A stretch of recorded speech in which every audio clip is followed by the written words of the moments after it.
option always. How much longer are you going to avoid what you are capable of doing in order to continue with what you are comfortable doing? And I just let that sit and let them reflect on that question, because it could be the very thing they need to realize it's them stopping them.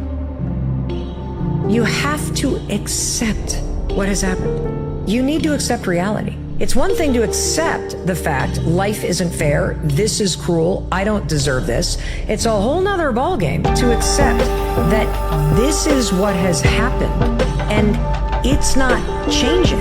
And the longer that you hold on to the wish that this didn't happen, the longer you hold on to this wish, the longer you prolong your own suffering.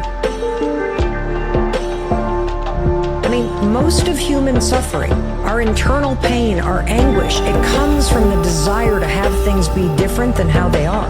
You know, there's one quote I love from the poet Rumi. Try not to resist the changes that come your way. Instead, let life live through you. In this suffering, there has to be some kind of growth. With every obstacle, I look at it as friction now. Without friction, there is no growth. You have to have friction in your life to grow.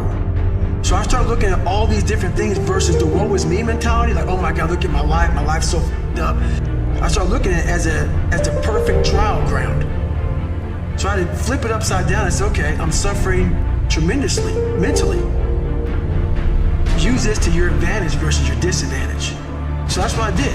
Versus looking at it as like, oh my God, woe is me, I'm never gonna get out of here. I looked at it as, okay, hang on a second.